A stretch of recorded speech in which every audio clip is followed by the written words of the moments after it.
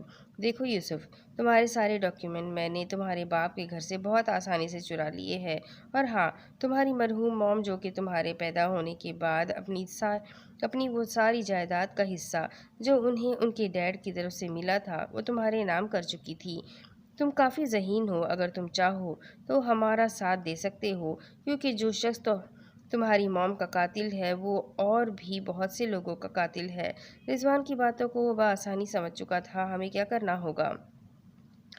یوسف، یہ مشن کئی سالوں سے ایک جگہ ہی اٹکا ہوا ہے، مگر اگر تم چاہو تو ہم اپنی خفیہ ٹیم بنا کر ان سب کے مقابل کھڑے ہو سکتے ہیں۔ میں تم سب بچوں کی پڑھائی کا خرچہ اٹھاؤں گا، مگر تم لوگوں کو جرمنی جانا ہوگا۔ یہاں رہنا فی الحال ٹھیک نہیں۔ تو سر، کیا آپ کو یقین ہے ہم لوگ آپ کے کسی کام آ سکیں گے؟ روہیل کے سوال پر رضوان مسکرانے لگا۔ مجھے تم سب پر پورا یقین ہے۔ تم سب بہت ذہین بچے ہو، ایسے ہی تھوڑی تم لوگوں کو اپنی ٹیم بنانا چاہ رہا ہوں۔ تو پھر بتاؤ، کیا تم لوگ میرا ساتھ دے کر اس مشن کو کمپلیٹ کرنے کے لیے تیار ہو؟ رضوان نے تمام بچوں سے پوچھا، جس پر سب نے یک زبان ہو کر ہاں میں جواب دیا۔ گڈ، تو آج سے جیسا یوسف کہے گا تم سب ویسا ہی کرو گے۔ یوسف، تم سب بچوں کے گارڈین کے طور پر رہو گے۔ تم سب لوگ جرمنی میں اپنی پڑھائی مکمل کرو گے، ساتھ ہی ساتھ اپنی چھپی ہوئی صلاحیتوں کو اجاگر بھی کرو گے۔ اوکے سر، جو آپ کہیں۔ تم اپنا نام بھی بدلو گے؟ کیسے؟ یوسف تھوڑا شاکڈ ہوا۔ برتھ سرٹیفکیٹ کے مطابق تمہارا پورا نام یوسف شہرام ملک ہے۔ آج سے تم صرف شہرام ملک کہلاؤ گے۔ آئی نو، کاز یوسف نام ڈیڈ اور شہرام نام میری موم کو پسند تھا، دیٹس وائی۔ رضوان اب کافی مطمئن تھے۔ انہیں اپنی منزل تھوڑی دور مگر اب تھوڑی واضح نظر آ رہی تھی۔ انہیں اس وقت کا انتظار تھا جب یوسف ایک نئی پہچان کے ساتھ سب کی امید بن کر پاکستان میں قدم رکھے گا۔ تم نے صحیح کہا تھا۔ وہ اپنے لیپ ٹاپ میں مصروف تھا۔ جب عریشہ اس کے روم میں آئی تو وہ اس کی طرف متوجہ ہوا۔ کیا مطلب آرو؟ وہ سوالیہ نظروں سے اسے دیکھ رہا تھا۔ تم نے بالکل صحیح کہا تھا، وہ کیس کسی اور نے نہیں بلکہ شہرام نے کیا ہے۔ عریشہ کے لہجے سے غصہ تو واضح ہو رہا تھا، مگر یہ کوئی نہیں جانتا تھا وہ کتنی تکلیف میں ہے۔ میں نے کہا تھا نا آرو، وہ شخص ٹھیک نہیں ہے اور تم بے وجہ اس کی حمایتی بن رہی تھی۔ اب بتاؤ، کیا فیصلہ کیا ہے تم نے؟ کیا تم اس سے کہہ کر انکل کو بچاؤ گی؟ نہیں، وہ میری یہ بات کبھی نہیں مانے گا۔ وہ جو ٹھان لیتا ہے کر کے چھوڑتا ہے۔ عائشہ کی بات پر ہارون نے سر جھکایا۔ تو کیا تم اس سے ڈیورس؟ ہاں، میں اس سے بہت جلد ڈیورس لے لوں گی، عائشہ سپاٹ لہجے میں کہتی ہوئی وہاں سے چلی گئی، جبکہ ہارون اب شیطانی مسکراہٹ لیے دل ہی دل میں جیت محسوس کر رہا تھا۔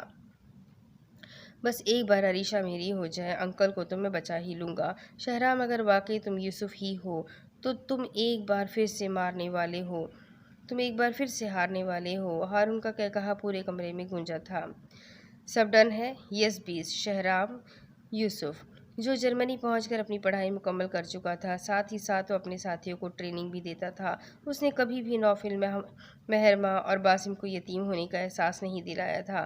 وہ بھلے ہی یتیم خانے سے تعلق رکھتے تھے، لیکن ان کا اغوا ہونا بھی ان کے مستقبل کے لیے بہت اچھا ثابت ہو گیا تھا۔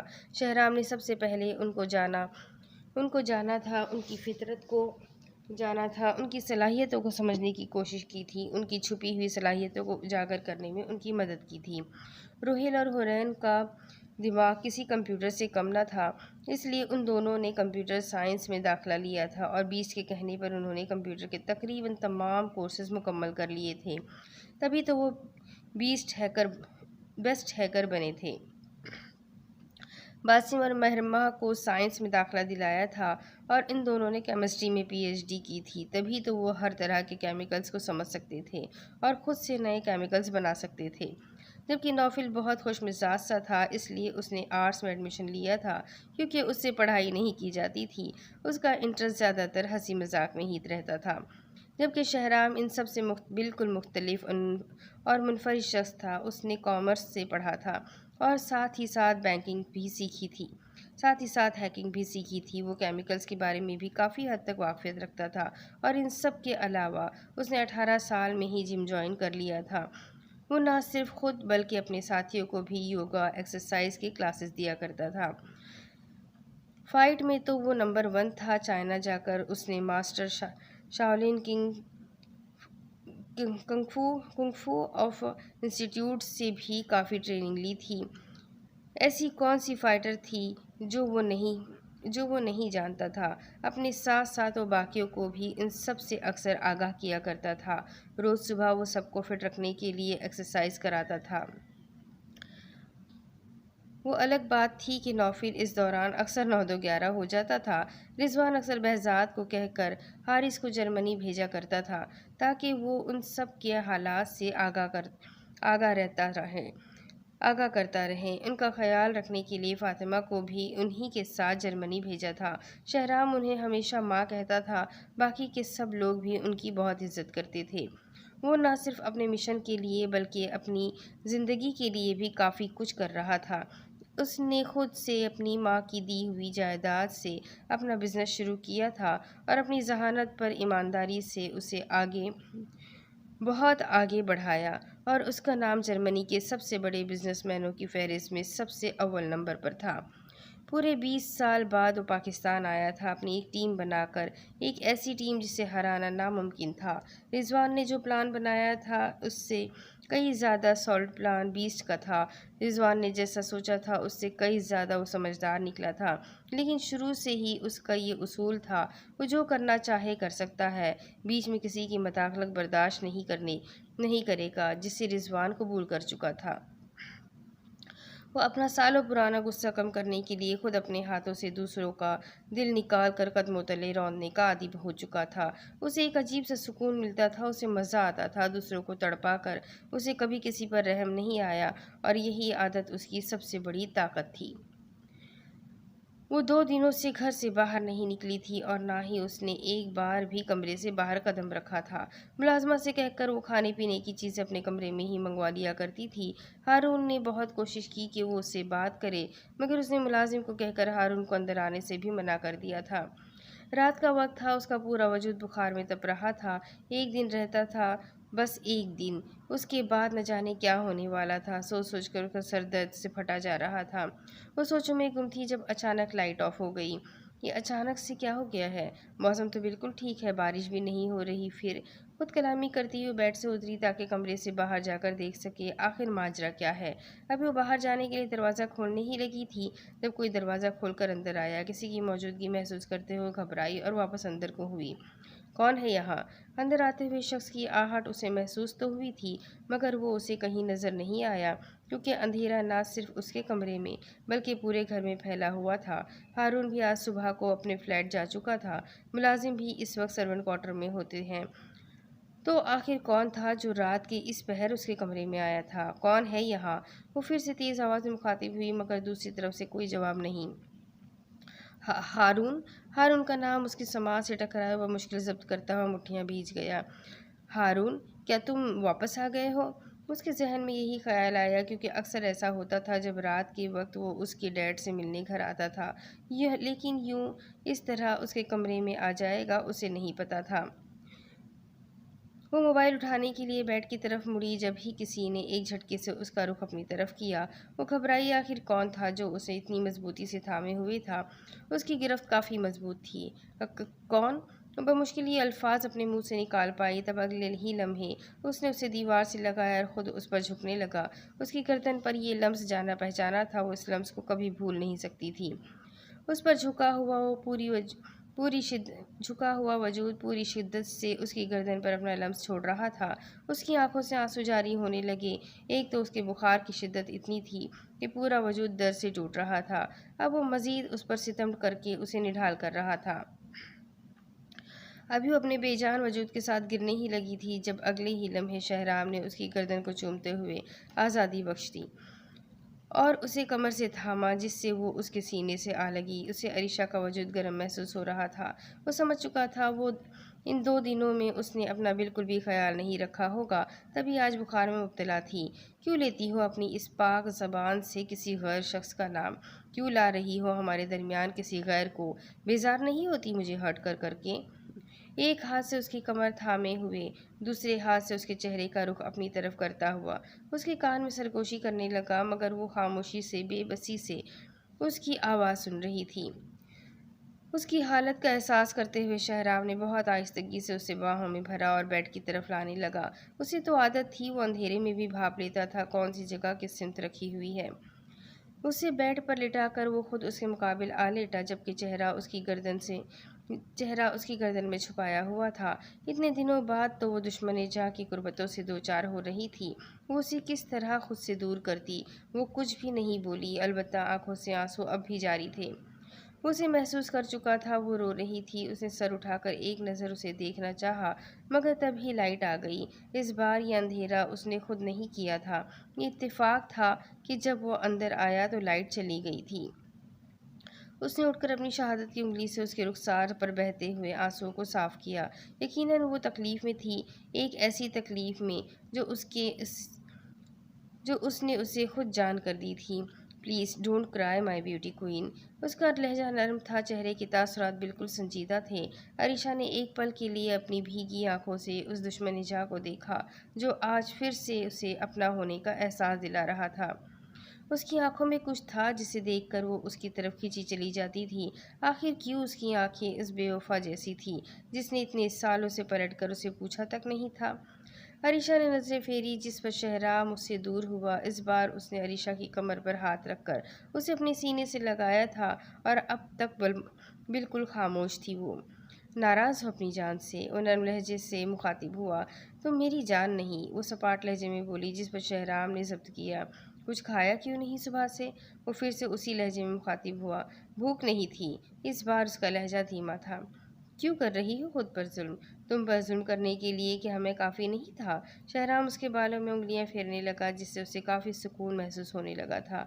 جانتی بھی ہو جان بستی ہے تم میں میری؟ اس کی دھیمی سی آواز پر طنزیہ مسکرائی۔ اگر اتنا ہی شوق ہے خود کو تکلیف دینے کا تو میرے پاس آ جاؤ، آخری سانس تک تم پر ظلم کرتا رہوں گا، آئی پرامس۔ گھر سے تم نے خود ہی نکالا تھا، کیا یہ ظلم کافی نہیں؟ شاید وہ شکوہ کر رہی تھی جس پر شہرام کی انگلیوں کی گردش رکی۔ گھر سے نکالا تھا، زندگی سے نہیں۔ ڈونٹ وری، میں اتنی جلدی تمہاری جان نہیں چھوڑنے والا، فلک تو کیا قبر تک ساتھ جاؤں گا۔ اس نے اپنے ہی الفاظوں پر مسکرانا چاہا جب وہ ایک دم سے اس سے دور ہوئی۔ چلے جاؤ یہاں سے، کیوں آئے ہو یہاں، کیا چاہتے ہو؟ تمہیں کیا کوئی مقصد کا باقی رہ گیا ہے تمہارا؟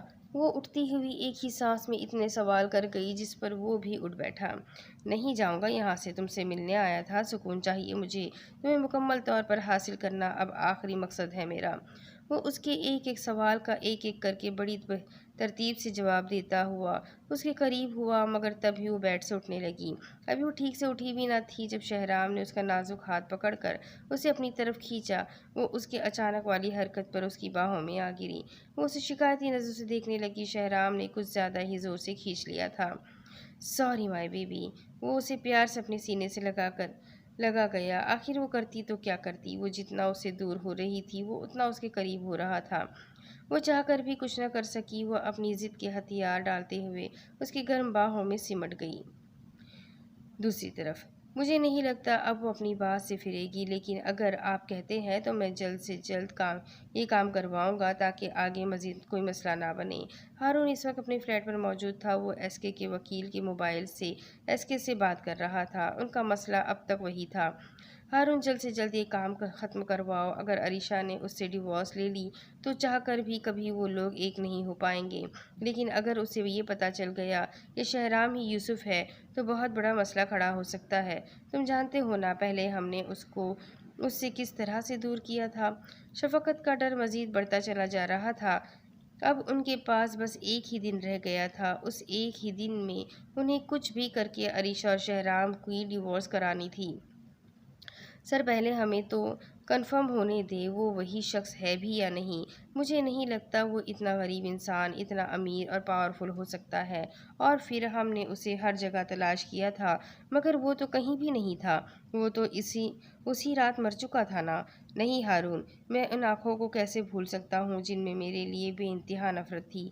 یہ وہی آنکھیں ہیں۔ جب وہ عریشہ سے ملنے آیا کرتا تھا میں اسے بے دردی سے لاتیں مار کر بھگایا کرتا تھا اور وہ مجھے بس گھور کر دیکھتا تھا۔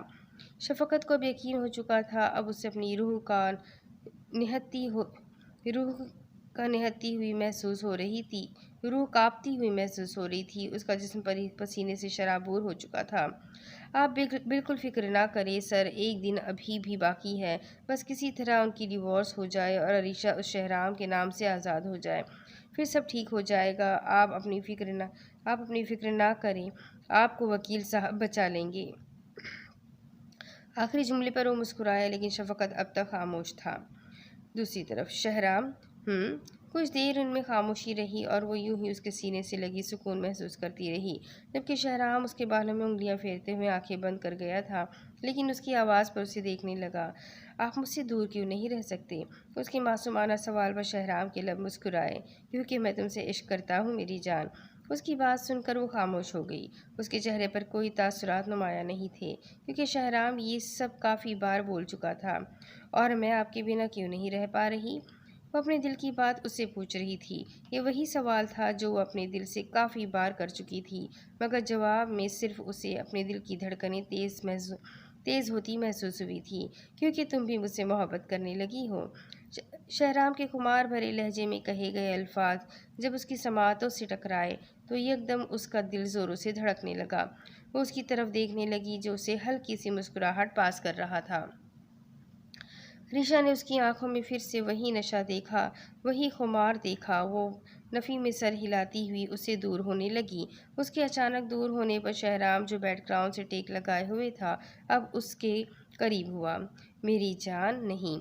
وہ جیسے ہی اس کے قریب آیا وہ اس سے مزید دور ہونے لگی۔ شہرام کو اس کی یہ حرکت کچھ عجیب لگی۔ مائی بیوٹی، نہیں وہیں پر رکو، میرے قریب مت آنا۔ وہ بیڈ سے اتر چکی تھی جبکہ شہرام بھی اٹھ کر اس کے نزدیک آ رہا تھا۔ وہ اسے ناسمجھی سے دیکھ رہا تھا۔ نہیں، ایسا نہیں ہو سکتا، ایسا بالکل بھی نہیں ہو سکتا۔ وہ نفی میں سر ہلاتی ہوئی اپنے بالوں کو مٹھیوں سے جکڑنے لگی۔ اس کی یہ حالت شہرام کی سمجھ سے باہر تھی۔ کیا نہیں ہو سکتا؟ نہیں، ایسا نہیں ہو سکتا۔ تم جاؤ یہاں سے۔ Arisha please tell me what happen. Shehram جیسے ہی اس کے قریب آیا وہ دیوار سے لگ گئی۔ نہیں کرتی میں تم سے محبت، کوئی محبت نہیں ہوئی مجھے تم سے۔ وہ کانوں پر ہاتھ رکھ کر چلائی۔ Arisha listen to me please baby, نہیں جاؤ یہاں سے ورنہ میں جان سے مار دوں گی تمہیں۔ اس نے غصے سے کہہ کر اسے دور ڈھکیلا مگر وہ کہاں اس کے نازک سے ہاتھوں سے پیچھے ہونے والا تھا۔ ہاں تو مار دو نا جان سے، اس بار وہ چلایا اسی کے انداز میں جس پر وہ ایک دم خاموش ہو گئی۔ بار بار مارنے سے اچھا تم آج ہی میری جان لے لو۔ وہ اس کے مزید قریب آیا، ایک ہاتھ سے بلیڈ نکال کر وہ شرٹ کے بٹن کھولنے لگا۔ تم سے دوری سے بہتر ہے میں اس دنیا سے ہی دور ہو جاؤں، کم از کم بار بار کی جدائی تو برداشت نہیں کرنی پڑے گی مجھے۔ اس بار اس کی آنکھوں میں ایک عجیب سا جنون تھا، ایک ایسا جنون جو شاید اسے مزید اداس کر رہا تھا۔ لو پکڑو اسے اور چلاؤ میرے سینے پر، نکال پھینکو اس دل کو جو تمہارے لیے تڑپتا ہے، جو ہر لمحہ تمہارا نام دہراتا ہے۔ وہ اب بالکل سنجیدہ تھا، یہ وہ اب بہت اچھی طرح سے محسوس کر سکتی تھی۔ شہرام کی طرف سے بڑھتا ہوا بلیڈ جسے وہ خوفگی سے دیکھ رہی تھی، اس کے ہاتھ کانپنے لگے تھے۔ آخر وہ اس کے لیے جان تک دینے کو تیار کھڑا تھا۔ کیا تھا وہ شخص؟ کاش اس کے عشق کی قدر اسے جلد ہی ہو جائے، ورنہ جس طرح وہ آج سینہ تانے کھڑا تھا شاید وہ شخص یہ سب کرنے میں زیادہ دیر نہیں لگائے گا۔ کس بات کا انتظار ہے؟ کرو وار۔ اس کے مزید قریب آنے پر عریشہ نے جلدی سے اسے روکنے کے لیے دل کے مقام پر ہاتھ رکھا۔ وہ حیرت سے کبھی اسے تو کبھی اس کے چوڑے سینے کو دیکھ رہی تھی۔ دھک دھک دھک دھک دھک دھک اس کا دل زور سے دھڑک رہا تھا۔ اس کی دھڑکنیں محسوس کر کے عریشہ کی دھڑکنیں بھی عروج پر آ پہنچی۔ اسے کچھ عجیب سا محسوس ہونے لگا۔ جیسے ہی اس نے ہاتھ ہٹانا چاہا شہرام نے اس کا ہاتھ اپنے دل کے مقام پر مضبوطی سے رکھا اور اسے دیوار پر لگائے وہ ایک ہاتھ دیوار پر ٹکا گیا۔ کیوں نہیں مان لیتی کہ تم صرف مجھ سے محبت کرتی ہو، صرف مجھ سے؟ تم صرف شہرام ملک کی محبت ہو، تم میرا جنون ہو عریشہ۔ اس کی گرم جھلستی سانسیں اس کے چہرے کو جھلسا رہی تھی۔ وہ ٹکٹکی باندھے اس کی آنکھوں میں دیکھ رہی تھی، جہاں اس کے لیے ہمیشہ سے ڈھیر سارا پیار، کبھی نہ ختم ہونے والا جنون اور صرف سچائی تھی۔ پوچھو اپنے دل سے، کیا یہ ایک بار بھی میرے لیے نہیں دھڑکا؟ کیا ایک بار بھی تمہارے دل میں میرے لیے کوئی جذبات نہیں آئے؟ عائشہ آنکھیں بند کیے اس کی باتیں سن رہی تھی۔ واقعی اس کا دل زوروں سے دھڑک رہا تھا۔ وہ ابھی مزید کچھ محسوس کرتی جب اس کا سر چکرانے لگا، اسے گھٹن محسوس ہونے لگی اور دیکھتے ہی دیکھتے وہ خود کو اس کی باہوں کے سپرد کر گئی۔ دوسری طرف، ہائے اللہ جی، میں نے اپنی پوری زندگی میں کبھی بھی اتنے مزے کی سبزیوں والی روٹی نہیں کھائی۔ نوفل تقریباً 2-3 لارج پیزے کے ڈبے اکیلے ہی خالی کر چکا تھا۔ اب اس کی نظر باسم کی پلیٹ پر تھی۔ جیسے ہی اس نے ہاتھ بڑھایا، باسم نے ایک چپت لگائی۔ وہ لوگ اس وقت اپنے اپارٹمنٹ پر تھے، جبکہ اس بار ان کے ساتھ ماہی بھی تھی۔ روہیل آج اسے اپارٹمنٹ پر لے کر گیا تھا، سب سے ملوانے، تاکہ اس کا موڈ ٹھیک ہو سکے۔ اور اب وہ واقعی یہاں آ کر کافی بہتر محسوس کر رہی تھی۔ ابے او بس کر دے، اور کتنا ٹھوسے گا؟ کچھ تو چھوڑ دے، سب آج ہی ٹھوس لے گا کیا؟ باسم کی بات پر نوفل نے منہ بنایا، جبکہ اس بار مہر کے ساتھ ساتھ ماہی بھی انٹرٹین ہو رہی تھی۔ بس لگا دی نظر، میرے تو بھاگ ہی پھوٹ گئے، پہلے ہی اتنا کمزور تھا، اگر اس حالت میں شادی ہو گئی پھر تو اللہ ہی حافظ ہے۔ نوفل کی بات پر مہر نے کہا لگایا، جبکہ حورین کے چہرے پر پہلی بار مسکراہٹ نمایاں ہوئی تھی۔ ذہ نصیب، آج سالوں بعد میرے دل کے چمن میں بہار آئی ہے۔ حورین کو مسکراتا دیکھ کر نوفل نے اپنے دل پر ہاتھ رکھ کر ایک ادا سے کہا جس پر سب حورین کو دیکھنے لگے، جبکہ حورین نے اسے گھوری سے نوازا۔ بھائی تیری آواز تو اتنی اچھی ہے، تو سنگر کیوں نہیں بن جاتا؟ حارث کے سوال پر باسم نے ہنسی دبائی۔ ہائے کیا یاد دلا دیا ظالم، نہ پوچھو، یہ دکھ تو میرے منہ سے بھی بہت بڑا ہے۔ نوفل نے چہرے پر زبردستی والے دکھ کے تاثرات نمایاں کیے، جس پر حارث اس کی طرف بڑی حیرانگی سے دیکھنے لگا۔ چل اب یاد دلا ہی دیا ہے تو کہانی بھی بتا دے اسے۔ باسم نے فرائز کی ایک بائٹ لی اور اس سے کہنے لگا، میں نے پہلے یہی سوچا تھا، میں سنگنگ کروں گا۔ ظاہر سی بات ہے، میں ہوں اتنا حسین۔ پرومیکس ملک کی ساری بچیوں نے پاگل ہو جانا۔ ملک کی ساری بچیوں نے پاگل ہو جانا تھا میرے پیچھے، سوائے ایک کو چھوڑ کر۔ نوفل کے اشارہ حورین کی طرف تھا، جس پر روہیل نے نظروں کا رخ بدلا، جبکہ باسم اور روہیل اس کی باتوں پر عجیب نظروں سے گھور رہے تھے۔ ہاں لیکن بنے کیوں نہیں، یہ تو بتاؤ نا۔ حارث کافی ایکسائٹیڈ ہو رہا تھا۔ بتاتا ہوں، پہلے مجھے اپنی پلیٹ میں پڑا ہوا چکن ٹکے کا وہ بڑا والا پیس تو پاس کرنا۔ کیا مطلب؟ نوفل نے اپنے مطلب کی بات کر ہی دی، جس پر مہر کا کہا نکلا، جبکہ حارث ناسمجھی میں اسے تو کبھی باقی سب کو دیکھ رہا تھا۔ بھائی مطلب چھوڑ، اور اگر اس کی سٹوری جاننی ہے تو پلیٹ آگے بڑھا۔ باسم نے حارث کے کندھے پر ہلکی سی چپت لگائی۔ ایسے کیسے دے دوں؟ ایڈوانس سمجھ کر دے دے۔ باسم کی بات پر نوفل کی بتی سی باہر آئی، جبکہ حارث نے اپنی پلیٹ آگے بڑھائی، جس پر نوفل نے اچانک حملہ کیا اور سب سے بڑا پیس اپنے منہ میں رکھ لیا۔ ہاں تو میں یہ کہہ رہا تھا کہ میں نے جرمنی میں بہت کوشش کی، جگہ جگہ بار میں جا کر گانا گایا، مگر مجال ہے جو کسی کی بہن کے ابھی آگے وہ کچھ کہتا مگر رکا، اس کی نظریں سامنے بیٹھی مہر پر، جس نے کان بند کر لیے تھے، پھر ماہی پر جس نے نظریں جھکا لی تھی، اس کے بعد حورین پر گئی جو اسے گھور کر دیکھ رہی تھی جیسے ابھی ہی کھا جائے گی۔ جو کسی بہن کے بھائی نے مجھے اپنے اسٹوڈیو میں بلایا ہو۔ اچھا، نوفل نے جلدی سے بات کو سنبھال کر کہا، جس پر وہ تینوں نارمل ہوئے۔ پھر میں یوں ہی سڑک پر اکثر گاتا رہا اور کبھی کبھی اپنے ہی گانے پر ڈانس بھی کر لیتا رہا۔ کیا واقعی؟ حارث بڑی دلچسپی سے سن رہا تھا، کیونکہ اسے یہ کہانی بڑی انٹرسٹنگ لگ رہی تھی۔ ہاں نا، پھر ایک دن سب میرے آگے پیچھے جمع ہو گئے اور پیسے بھی باکس میں رکھنے لگے۔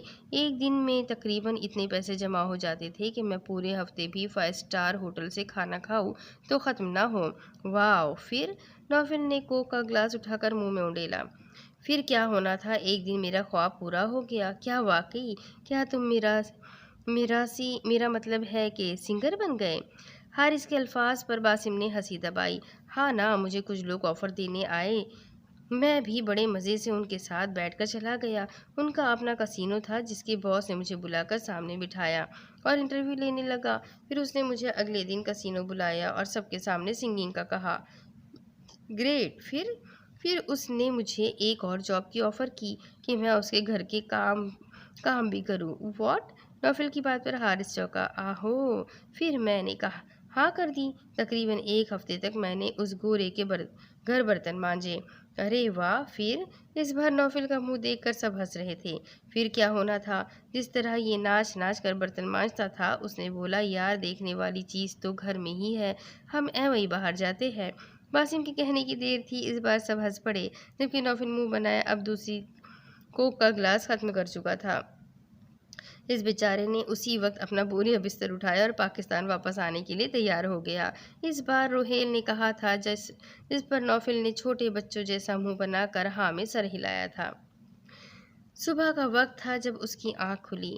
وہ بیٹھ کر بیک گراؤنڈ سے لگ بیٹھی۔ سائڈ ٹیبل پر سے موبائل اٹھا کر اس نے ٹائم چیک کیا، جس میں دوپہر کے 2 بج رہے تھے۔ حیرانی سے اس کی آنکھیں کھلی رہ گئیں۔ میں اتنا کیسے سو گئی؟ وہ دماغ پر زور دے رہی تھی جب اسے کل رات والا منظر یاد آیا۔ شہرام؟ کل رات وہ یہاں آیا تھا۔ کل رات جو کچھ بھی ہوا تھا اسے سب یاد آ گیا تھا۔ وہ شہرام کا اسے چھونا اور وہ اس کا شہرام کو ہٹ کرنا، وہ شہرام کا اس کے لیے مرنے کے لیے تیار ہو جانا۔ اف! آخر کیوں میں اسے بھلا نہیں پا رہی؟ وہ خود کلامی کرتی ہوئی واپس اپنی جگہ پر لیٹ گئی۔ جب مخالف جگہ پر نظر پڑی تو بیڈ کی چادر کھسکی ہوئی تھی۔ یقیناً وہ اسے سلا کر ہی گیا تھا۔ وہ کل رات اس کے ساتھ ہی تھا، جبھی تو اب تک وہ بڑے سکون سے سو رہی تھی۔ وہ شخص جو بھی تھا، جیسا بھی تھا، اس کے لمس میں ایک عجیب ہی نشہ تھا۔ اس کی گرم تپتی ہوئی باہوں میں ایک الگ ہی سکون تھا۔ آخر کیوں وہ اس کے اتنا قریب ہوتی جا رہی تھی؟ آخر کیوں اسے اس کی اتنی عادت پڑ گئی تھی کہ وہ ہر وقت بس اس کا ہی سوچتی رہتی تھی؟ کیوں نہیں مان لیتی کہ تم صرف مجھ سے محبت کرتی ہو، صرف مجھ سے؟ تم صرف شہرام ملک کی محبت ہو، تم میرا جنون ہو عریشہ۔ اسے شہرام کے یہ الفاظ اب تک اپنے کانوں سے سنائی دے رہے تھے۔ اس کا دل دھڑکنے لگا تھا۔ پوچھو اپنے دل سے، کیا یہ ایک بار بھی میرے لیے نہیں دھڑکا؟ کیا ایک بار بھی تمہارے دل میں میرے لیے کوئی جذبات نہیں آئے؟ اس نے اپنے دل کے مقام پر ہاتھ رکھا۔ نہیں، وہ میرے ڈیڈ کا دشمن ہے، میں اس سے محبت نہیں کر سکتی، کبھی بھی نہیں۔ وہ ایک دم اٹھ بیٹھی اور گھٹنوں میں منہ چھپائے رونے لگی۔ اسے کچھ سمجھ نہیں آ رہا تھا وہ کیا کرے۔ آخر کس طرح سے یہ زندگی اس کا امتحان لے رہی تھی۔ دوسری طرف اف روہیل پلیز چھوڑے نا مجھے۔ اپارٹمنٹ سے واپسی پر وہ رات اسے اپنے ہی فلیٹ میں لے آیا تھا۔ اسے پتا تھا اس کا ارادہ اسے ساری رات جگا کر تنگ کرنے کا تھا، جو پورا کر چکا تھا۔ نہیں چھوڑوں گا۔ روہیل نے اسے سینے سے لگا کر باہوں میں قید کیا۔ روہیل ساری رات آپ نے مجھے اتنا تنگ کیا ہے، سونے تک نہیں دیا، نیند بھی پوری نہیں ہوئی میری، اور اب بھی آپ کا دل نہیں بھرا؟ ماہی بھی مزاحمت کر رہی تھی، مگر وہ اس کے حصار میں تھی، اسے تو کوئی فرق ہی نہیں پڑ رہا تھا۔ ہاں تو کس نے کہا ہے نیند پوری نہ کرو، سو جاؤ نا، ابھی تو ٹھیک سے صبح بھی نہیں ہوئی ہے۔ اس کے سینے میں چھپی ہوئی چھوٹی بچی لگ رہی تھی۔ آپ کا دماغ تو ٹھیک ہے، سورج سر پر آ چکا ہے، آدھا دن ہو چکا ہے۔ ماہی کی بات پر روہیل نے اسے سوالیہ نظروں سے دیکھا اور پھر برابر پڑی گھڑی کو دیکھا، جس میں وقت 2 بجے سے اوپر ہو چکا تھا۔ اوہ مائی گاڈ، آج تو ہمیں کورٹ جانا تھا، شٹ! آج مگر ڈیٹ تو کل کی تھی نا؟ روہیل سے زیادہ حیران ماہی ہوئی تھی۔ ہاں لیکن کچھ ضروری کام ہے۔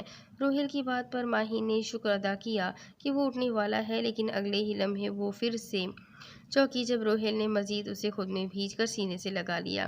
روہیل آپ کو تو کام ہے نا، تو جائیں نا آپ۔ کام تو ہے لیکن شام تک جاؤں گا، ابھی سونے دو۔ روہیل کی سرگوشی نما انداز میں کہے گئے الفاظوں پر ماہی نے بیچارگی والا منہ بنایا۔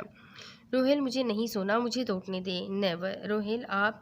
ابھی وہ مزید کچھ کہتی جب روہیل نے اسے نیچے لٹایا اور اس پر حاوی ہوا۔ ماہی کی آنکھیں کھلی کی کھلی رہ گئی۔ وہ آخر اچانک سے کیا ہو گیا تھا؟ ماہی نے بہت مزاحمت کی اسے خود سے دور کرنے کی، مگر وہ کبھی اس کے نرم ہونٹوں پر تو کبھی اس کی نازک سی گردن پر اپنا لمس چھوڑتا چلا جا رہا تھا۔ اب ماہی نے ہتھیار ڈال دیے تھے۔ ایک بار پھر سے پورے کمرے میں ان کی سانسیں گونج رہی تھی۔